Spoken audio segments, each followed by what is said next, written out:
Hello বন্ধুরা, আজকের ক্লাসে আমরা গসাগু নিয়ে আলোচনা করব। আগের দিনে আমরা লসাগু সম্বন্ধে আলোচনা করেছি, তো আজকে আমরা গসাগু নিয়ে আলোচনা করব।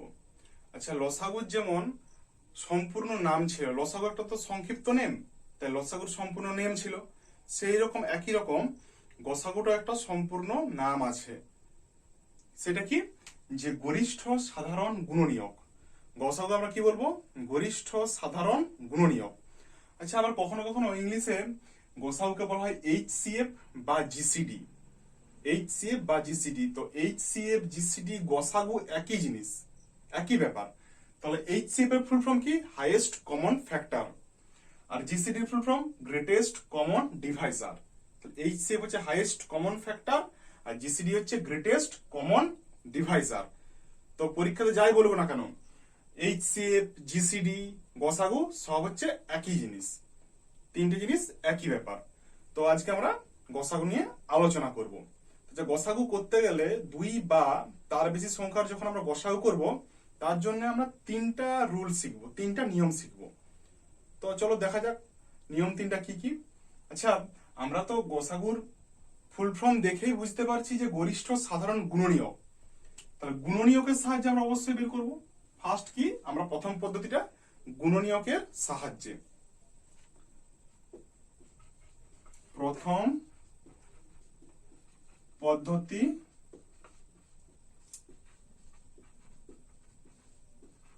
গুণনীয়কের সাহায্যে। ঠিক আছে, চলো দেখা যাক গুণনীয়কের সাহায্যে কিভাবে আমরা গসাগু নির্ণয় করব। আচ্ছা, দুটো সংখ্যা নিয়ে নিই, দুটো সংখ্যা আমরা উদাহরণ নিয়ে নিই। আচ্ছা, 12 একটা আর 18, এই দুটো সংখ্যার গসাগু নির্ণয় করব। তাহলে ফার্স্ট কি, যেহেতু আমরা কি বলেছি গরিষ্ঠ সাধারণ গুণনীয়ক, তাই 12 এর গুণনীয়ক বের করব। তাহলে 12 এর গুণনীয়ক। আচ্ছা, গুণনীয়ক গুণিতক আমরা আগের ভিডিওতে পড়েছি অলরেডি, তাই তোমরা যারা ওই ভিডিওটি দেখোনি বা ক্লাসটি করনি অবশ্যই দেখে নেবে, তাহলে সুবিধা হবে বুঝতে। তাহলে 12 গুণনীয়ক কি কি? 1 2 3 4 6 12। অনুরূপে 18 গুণনীয়ক বের করব। 18 এর গুণনীয়ক কি হবে? 18 গুণনীয়ক 1 2 3 6 9 18।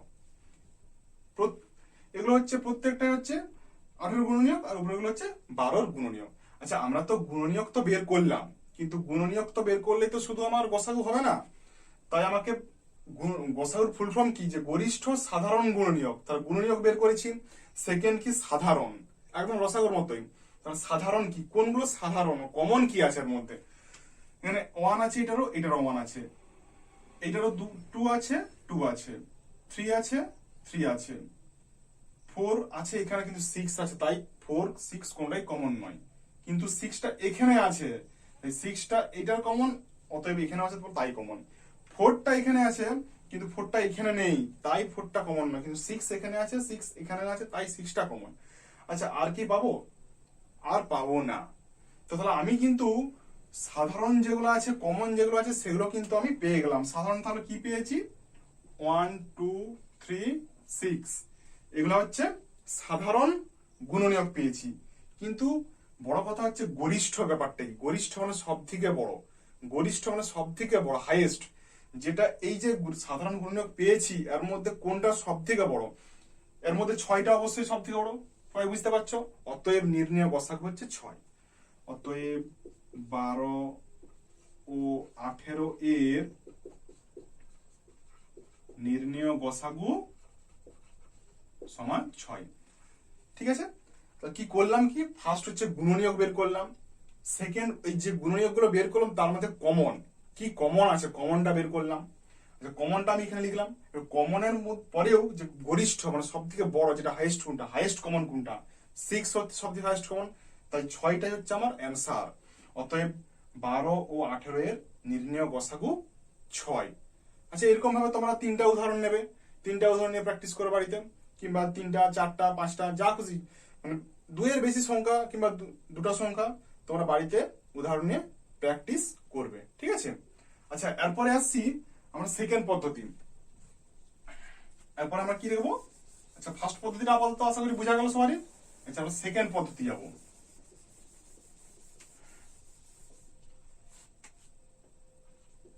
বা দ্বিতীয় পদ্ধতি, এটা হচ্ছে কি মৌলিক উৎপাদকের সাহায্যে। দ্বিতীয় পদ্ধতি হচ্ছে মৌলিক উৎপাদকের সাহায্যে।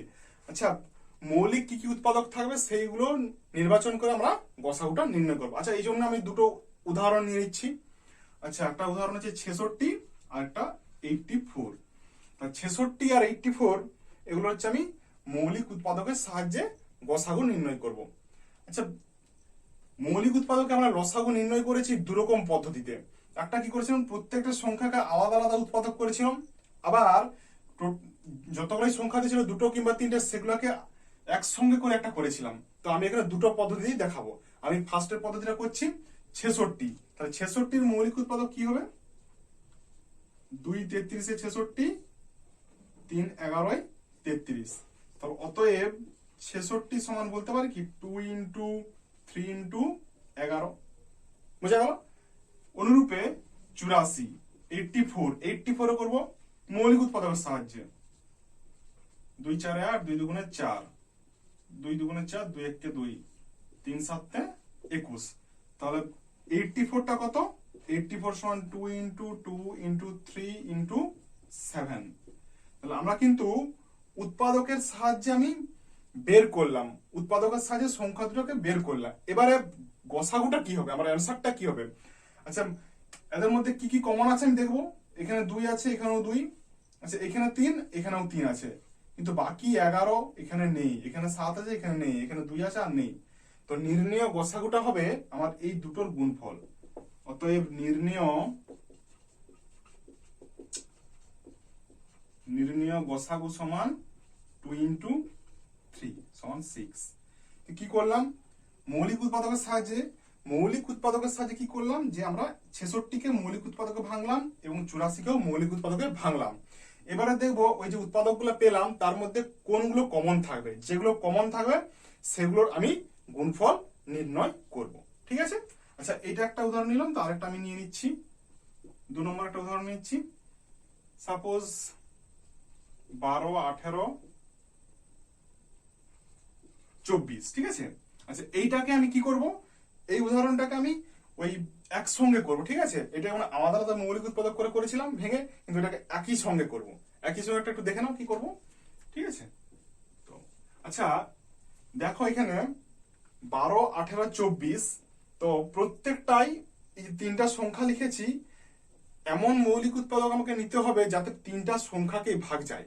আচ্ছা, আমি যদি ধরো 2 নিই, 2 নিলে 2 6 12, 2 9 18, 2 12 24। তাহলে 2টা কিন্তু আমার হবে। ঠিক আছে? আমি 2 দিয়ে ভাগ করতে পারবো, কারণ এমন মৌলিক উৎপাদক নিতে হবে যাতে প্রত্যেকটা সংখ্যাকেই ভাগ যায়। এখানে 3টা আছে তাই 3টা, যদি 4টা থাকতো 4টাকেই ভাগ যেতে হতো। আচ্ছা, এরপরে আমি যদি নিই, এরপরে কি আমার 2 যাবে? 2 দিয়ে ভাগ যাবে কি? কারণ 6কে 2 দ্বারা যাবে, 9কে যাবে না, 12কে যাবে। দুটোকে যাচ্ছে কিন্তু 9কে যাচ্ছে না। তাই আমি কি বলেছিলাম, যে এমন সংখ্যা নিতে হবে মৌলিক সংখ্যা যেমন 3টাকেই বা যতগুলো থাকবে প্রত্যেকটাকে ভাগ যায়। তাই আমি এখানে 2 আর নিতে পারবো না, কিন্তু 3 নিলে দেখো হয়ে যাচ্ছে। 3 2 6, 3 3 9, 3 4 12। আচ্ছা, এরপর আর যাবে কি? এরপরে যদি আমি 2 নিই, 2 এটাকে যাচ্ছে কিন্তু এটাকে যাচ্ছে না। আর যদি 3 নিই, 3 তো একটাকেই যাচ্ছে। তার এরপরে কি আর কোনো মৌলিক সংখ্যা পাবো যে প্রত্যেকটাকে ভাগ যাবে? না, পাবো না। তাই এখানে আমি লসাগুটা পেয়ে গেলাম। অতএব 12 18 24 এর নির্ণেয় গসাগু সমান 2 ইন্টু 3। এই দুটোর গুণফল 2 ইন্টু 3 6। আলটিমেট কি করলাম, যে মৌলিক সংখ্যাগুলো প্রত্যেকটাকেই ভাগ যাবে সেগুলোর গুণফল, সেটা হচ্ছে আমার নির্ণেয় গসাগু। ঠিক আছে? তোমরা তাহলে আপাতত এই দুটো পদ্ধতি আশা করি বুঝতে পেরেছো।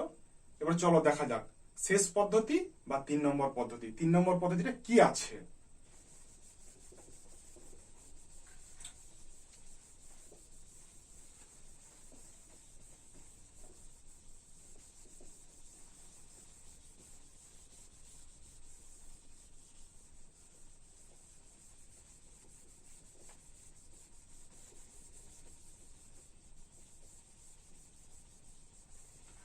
কি করব আমরা নেক্সট পদ্ধতি বা 3 নম্বর পদ্ধতি আলোচনা করব, বা তৃতীয় পদ্ধতি। তৃতীয় পদ্ধতিটা হলো ভাগ পদ্ধতি। ভাগ পদ্ধতির সাহায্যে আমরা গসাগু নির্ণয় করব। আচ্ছা, ভাগ পদ্ধতিটাকে অনেক সময় ডিভিশন মেথডও বলা হয়। পরীক্ষাতে দেখবে তোমাদের লেখা আছে ডিভিশন মেথড। ডিভিশন মেথডটা মানেই ভাগ পদ্ধতি বা এই তৃতীয় পদ্ধতি। ঠিক আছে, চলো দেখা যাক তৃতীয় পদ্ধতিটা। আমি উদাহরণ নিয়ে নিচ্ছি। আচ্ছা, আমি 12 আর 18 এই উদাহরণটা আচ্ছা নিলাম। ঠিক আছে, তো 12 18 আমি তৃতীয় পদ্ধতিতে ভাগ পদ্ধতিতে গসাগু নির্ণয় করব। ফার্স্ট কি দেখব, যে এই দুটো সংখ্যা নিয়েছি, এর মধ্যে সব থেকে বড় সংখ্যা কোনটা। আচ্ছা, নিশ্চয়ই তোমরা দেখতে পাচ্ছ বড় সংখ্যা 18। তাই যেটা বড় সংখ্যা, যেহেতু ভাগের ব্যাপার এখানে আছে, তাই ভাজ্য ভাজক আসবে। তাই বড়টাকে আমরা ভাজ্য ধরে নেবো, বড়টাকে আমরা ভাজ্য ধরবো আর ছোটটাকে ভাজক ধরবো। তাহলে দেখা যাক কি হয়। দেখো, তাহলে বড়টাকে আমরা ভাজ্য ধরলাম, ছোটটাকে আমরা ভাজক ধরলাম, তাই তো। তাহলে এবার ভাগ করব, 12 কে 12 কত হবে, 12 6 18। দেখো ভাগশেষ কিন্তু রয়ে যাচ্ছে, ভাগ কিন্তু হচ্ছে না। তাই আচ্ছা, আমরা এই যে 6টা যে ভাগশেষ রইলো, এই 6টাকে আমরা পরবর্তী স্টেপে ভাজক করব আর ভাজ্য করব। এই ভাজকটাকে আমরা তখন এখানে নামিয়ে নেবো এবং সেটা ভাজ্য হয়ে যাবে। বুঝা গেল কি বললাম?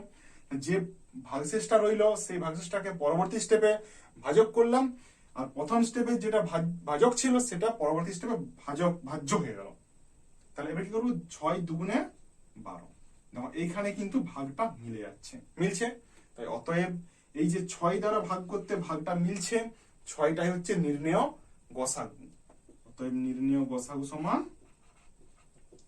নির্ণেয় গসাগু সমান 6। ভাগ পদ্ধতি বোঝা গেল। চলো আরেকটা ভাগ পদ্ধতি, এটা আমি দুটো সংখ্যা নিয়েছিলাম, তো একটা 3টে সংখ্যা দিয়ে আমি দেখিয়ে দিচ্ছি। ঠিক আছে, 24 36 84। আচ্ছা, এই 3টে সংখ্যা, আমি 3টে সংখ্যা নিলাম। এই 3টে সংখ্যাটা আমি একটু দেখিয়ে দিই। দুটো সংখ্যা দেখিয়েছি, তো এই 3টে সংখ্যার মধ্যে ফার্স্ট কি করতে হবে, যে কোনো একটা সংখ্যা রেখে দাও, যে কোনো একটা সংখ্যা বাদ দিয়ে দাও। সাপোজ ধরো আমি 84টা আমি বাদ দিয়ে দিলাম, তাহলে 84টা বাদ দেওয়ার ফলে কি পড়ে রইলো, 24 আর 36।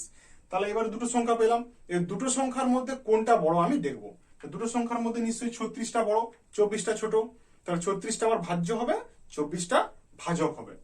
তাহলে 36টা আমার ভাজ্য হবে, 24টা ভাজক হবে।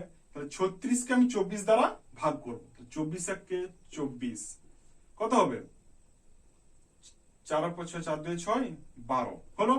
আচ্ছা, এবার কি বললাম, দ্বিতীয় স্টেপে আমি আবার কি করবো, এই যে ভাগশেষটা ছিল, ভাগশেষটা ভাজক হয়ে যাবে এবং প্রথম স্টেপের ভাজকটা ভাজ্য হয়ে যাবে।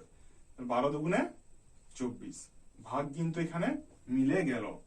12তে কিন্তু ভাগটা মিললো, কিন্তু 12তে ভাগটা মিললেও আমি কিন্তু দুটা সংখ্যার কিন্তু ভাগ করেছি, কিন্তু তৃতীয় একটা সংখ্যা কিন্তু পড়ে রয়েছে, তৃতীয় সংখ্যার কাজ করিনি।